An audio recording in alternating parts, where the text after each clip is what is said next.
A president follows his most trusted officer into the shadows and uncovers a betrayal so deep it threatens everything he built. One night of surveillance would expose a system designed to destroy the innocent.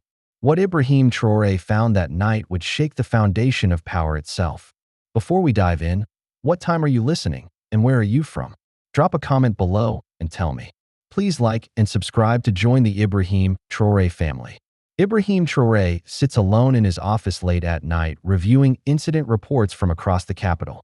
The Burkina Faso flag hangs behind him as he flips through page after page of standard cases. Then he stops. One file does not match the others. A farmer from Cumbia reported his land seized by unknown individuals 3 weeks ago. The case was assigned to the chief of police personally, but the file shows no investigation, no interviews, no action taken. Ibrahim reads the farmer's handwritten statement again. The desperation bleeds through every word. The farmer describes how his family has worked the same land for 3 generations, how the soil fed his children, how everything disappeared in a single afternoon. He picks up his secure line and calls the chief of police directly. The conversation is brief and professional. The chief assures him the case is being handled with care and will be resolved soon. Ibrahim thanks him and hangs up, but something in the chief's voice felt rehearsed. Too smooth. Too prepared. Ibrahim pulls up the digital case log. The file was opened then immediately marked as low priority. No officers were ever assigned. The chief's signature appears at the bottom, but nothing else exists in the system. He leans back and stares at the ceiling. A single case means nothing, but a single ignored case from his most trusted officer means everything. The next morning, Ibrahim sends a quiet inquiry through the Ministry of Interior. He requests a status update on all land seizure cases from the past month. The response comes back within hours. The Cumbia case is listed as resolved with compensation paid to the farmer. Ibrahim knows this is a lie because he read the farmer's second letter that arrived just yesterday begging for help.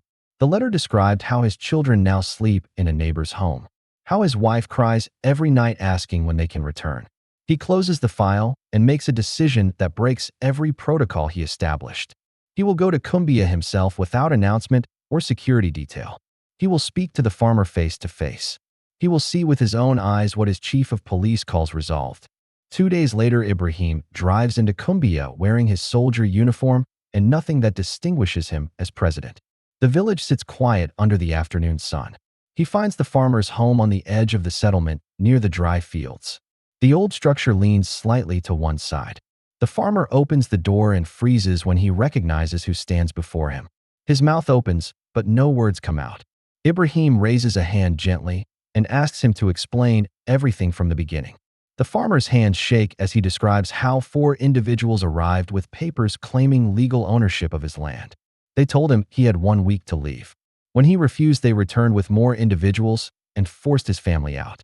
When he went to the police station in the capital, the chief of police himself took his statement and promised justice.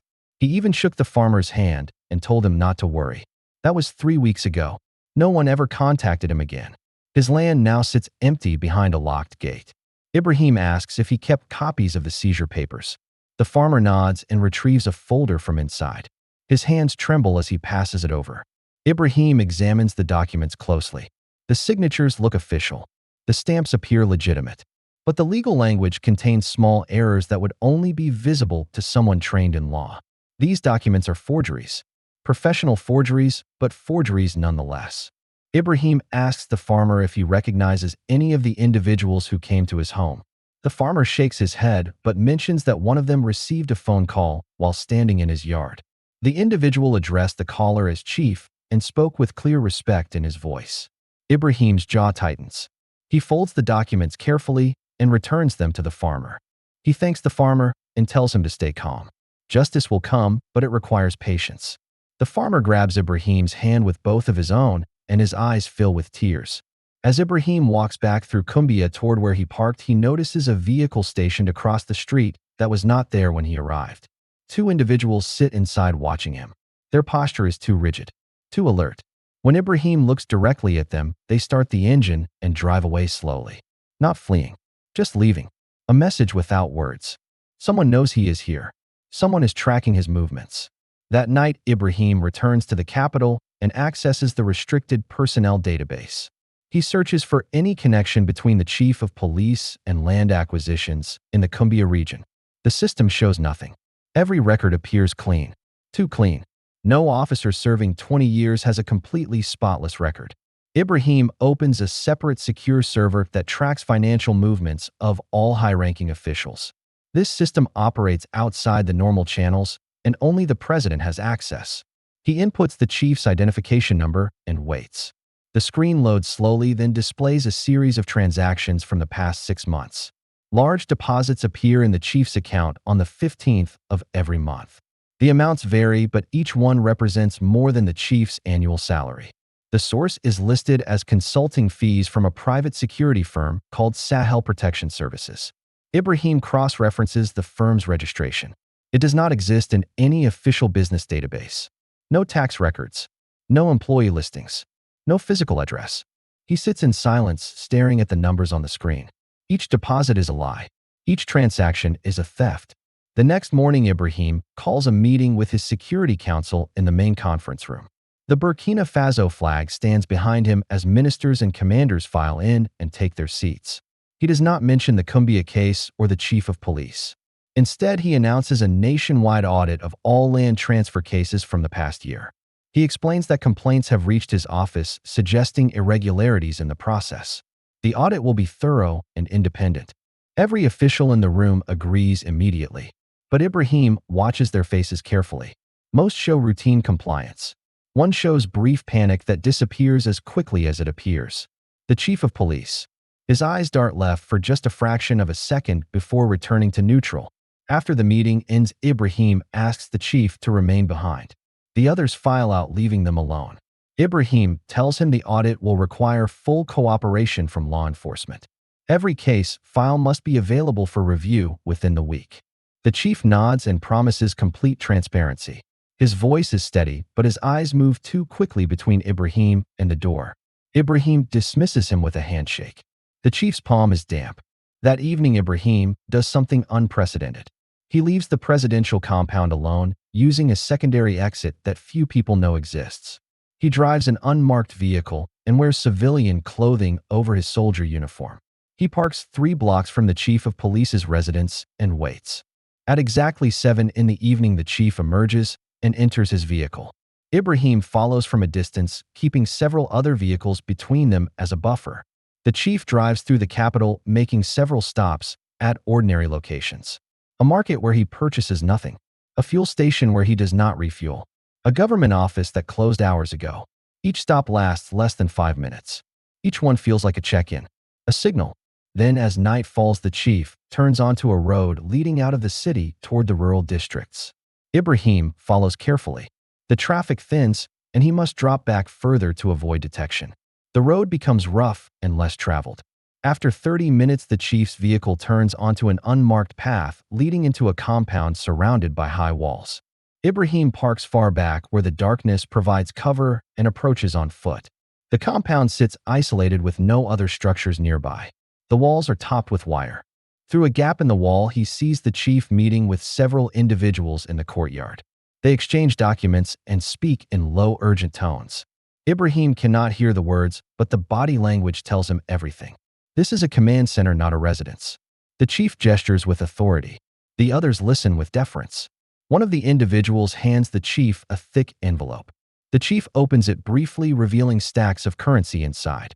He counts quickly with practiced fingers, then nods and places it in his jacket. The meeting continues for another 20 minutes. More documents are exchanged. One individual pulls out a map and spreads it on a table. They point to various locations while the chief marks them with a pen. Ibrahim photographs everything from his position. The individuals, the vehicles, the compound layout. Then the chief returns to his vehicle and drives away. The others remain behind, securing the compound for the night.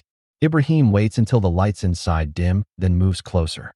He photographs the vehicles parked in the courtyard, capturing their identification plates. He notes the security measures, the camera positions, the guard rotations.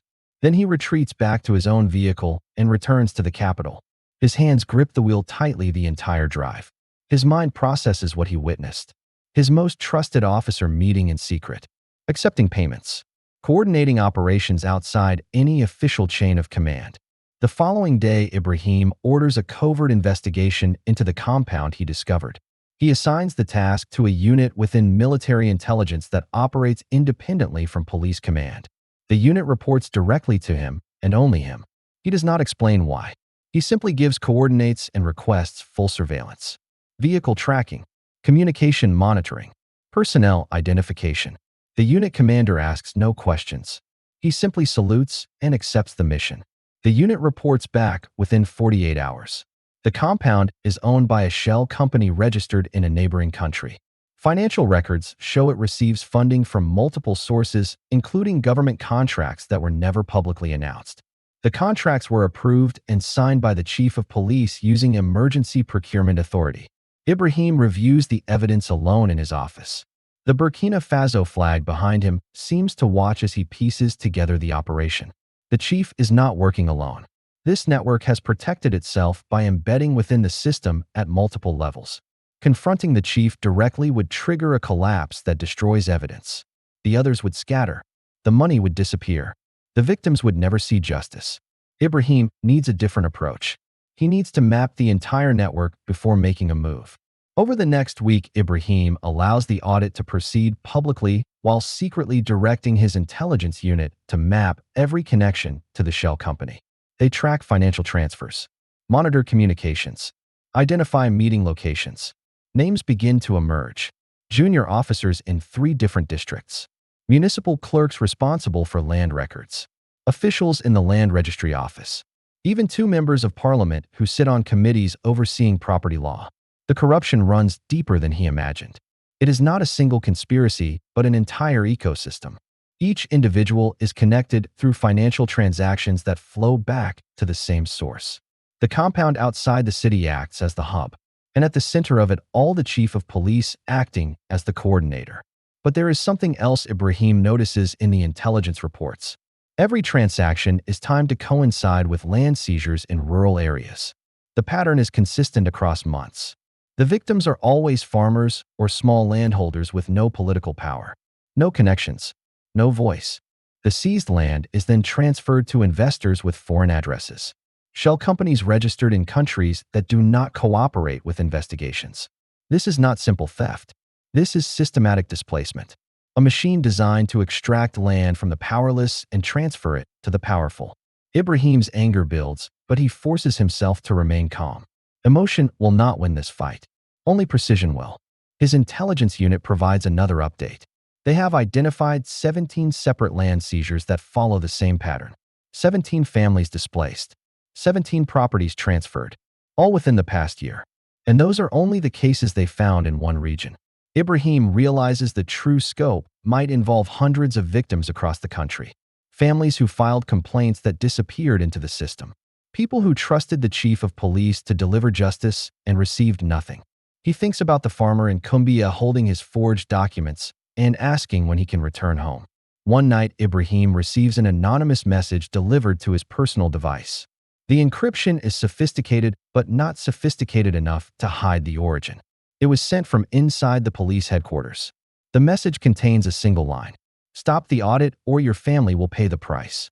There is no signature, no return address, just the threat hanging in the digital space. Ibrahim stares at the message for a long moment. He thinks about his wife, his children, the people he loves who did nothing wrong except share his name.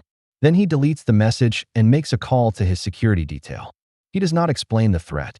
He simply orders increased protection for his family with no gaps in coverage.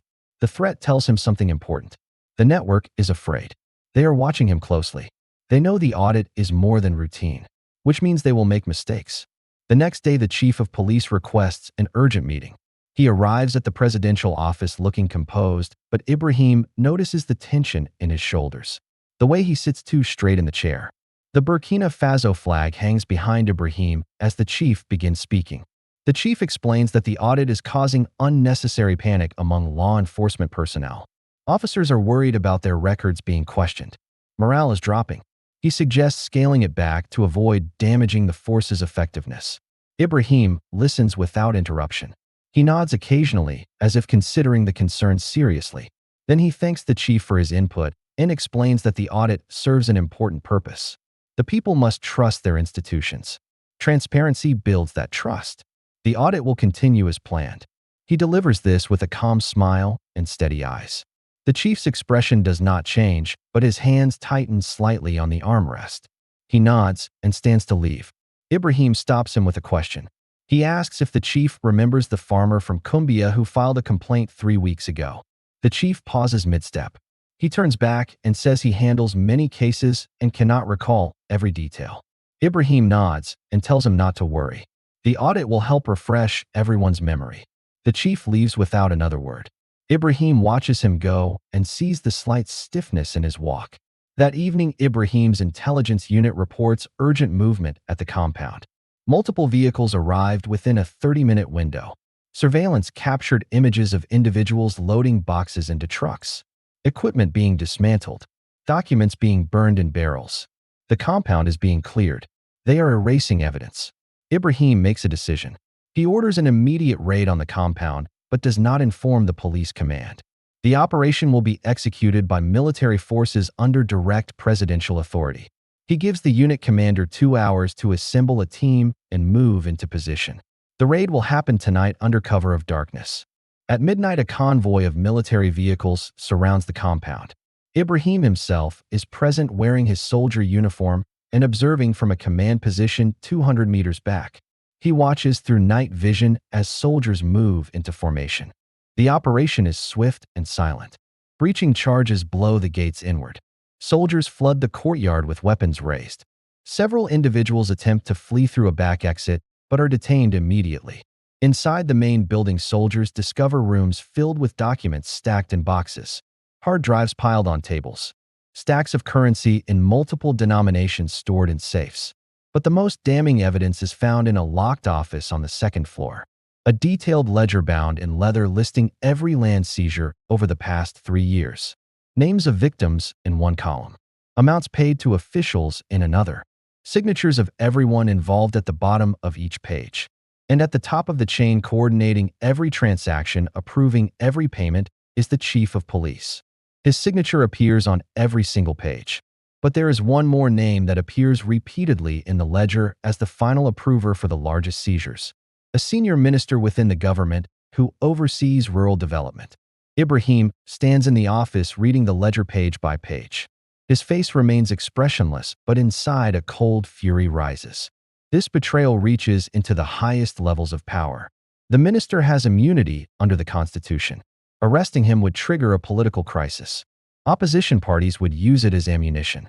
International partners would question the stability of the government. But allowing him to escape would destroy everything Ibrahim fights for. It would tell every corrupt official that power protects them, that the system exists to serve itself. He orders the ledger and all evidence secured immediately. Every document is photographed and copied to multiple secure servers. The originals are placed under military guard in a facility separate from any police station. The individuals detained at the compound are transported to military holding cells. They are separated and given no access to communication. Ibrahim returns to the capital as dawn breaks over the city. He has not slept, but his mind is clear. The next morning, Ibrahim convenes an emergency session of the National Assembly. He does not announce the reason. He simply sends the order and expects compliance. The Burkina Faso flag hangs prominently in the chamber as ministers and representatives fill their seats. The senior minister arrives looking confident and composed. He greets colleagues with handshakes and smiles. He does not yet know what is coming. Ibrahim begins by thanking the assembly for their swift attendance. He explains that a matter of urgent national importance has come to light, a matter that affects the security and dignity of every citizen. He then projects the ledger onto the screens throughout the chamber. The pages appear one by one. The room falls silent as representatives read the entries. Eyes widen. Whispers spread. Some lean forward. Others lean back. Names appear on the screen highlighted in red. Junior officials, police officers, municipal clerks, land registry staff, then the chief of police, then the senior minister. Each name is accompanied by exact figures and dates. The evidence is undeniable. The senior minister's face drains of color. He grips the armrest of his chair. Ibrahim does not raise his voice. He simply reads aloud selected entries from the ledger. Each one describes a family displaced, A farm stolen. A life destroyed. He reads about a widow in Cumbia who lost the land her husband died protecting. He reads about a young couple who built a home only to be forced out before their first child was born. He reads about an old farmer who begged for help and received nothing but silence. He reads for 10 minutes without stopping. The chamber remains absolutely silent. When he finishes, he looks up at the assembly. He explains that the evidence was recovered during a military operation conducted under presidential authority. Military intelligence has verified every document. The individuals detained at the compound have already provided testimony confirming the network structure and confirming the senior minister's involvement. The senior minister stands abruptly. His chair scrapes loudly against the floor. He claims the documents are fabricated. He demands an independent investigation. He accuses Ibrahim of conducting a political purge. His voice is loud, but his hands tremble. Sweat appears on his forehead. Ibrahim responds calmly. He explains that independent verification is already complete. 3 separate intelligence units reviewed the evidence. All reached the same conclusion. He then plays audio recordings recovered from the compound. The senior minister's voice is unmistakable as he discusses payment schedules and property transfers. The minister's face goes pale. He looks around the chamber searching for support, but every face avoids his gaze. The representatives understand what is happening. Supporting the minister now would mean sharing his fate. Silence is their only protection. Ibrahim calls for an immediate vote to strip the minister of immunity and refer him for criminal prosecution. The motion requires a 2/3 majority. The vote is unanimous. Not a single hand rises in opposition. The senior minister stands frozen as military personnel enter the chamber. They approach calmly and professionally. He does not resist as they escort him out. The chamber erupts in whispers the moment the doors close behind him. Over the following hours, the network collapses rapidly. The chief of police is arrested at his home early in the morning. He is still in sleeping clothes when soldiers arrive. He does not speak. He simply holds out his wrists for restraints. Junior officials across multiple departments receive notifications that they are suspended pending investigation. Some resign immediately. Others are detained as they attempt to flee the capital. The Land Registry Office is placed under military supervision. Every file from the past 3 years is pulled for audit. Dozens of fraudulent transfers are identified within the first day. The compound outside the city is seized as government property. Forensic teams spend days cataloging evidence. They find hidden rooms, secret compartments, encrypted files containing even more names. The investigation expands beyond what Ibrahim initially imagined. The network touched every corner of the bureaucracy, but the most important work happens quietly. A special task force is created to contact every victim identified in the ledger. Government officials travel to villages across the country carrying notifications and apologies. In Cumbia, the old farmer receives a visit from an official who apologizes on behalf of the nation. The official hands him the original deed to his property along with documentation canceling the fraudulent transfer. The farmer holds the deed in his shaking hands and weeps. His wife stands beside him crying. Their children gather around asking what it means. It means they can go home. Similar scenes play out in 17 villages across the region, then 50 villages, then more as the investigation uncovers additional cases. News of the operation spreads across Burkina Faso within hours. In markets, people gather around radios listening to reports. In villages, elders discuss what it means when a president follows his own police chief into the darkness. They speak of justice, of accountability, of a leader who did not look away. But not everyone celebrates. In the capital, some officials grow nervous. They review their own records. They destroy documents they thought were hidden. They wonder if they will be next. The message is clear. Position no longer protects. Title no longer shields. The system will eat itself if necessary to survive. Ibrahim receives reports of officials voluntarily disclosing irregularities. Minor corruption cases that would have stayed hidden now come to light because people fear the alternative. Fear of being discovered is more powerful than any law.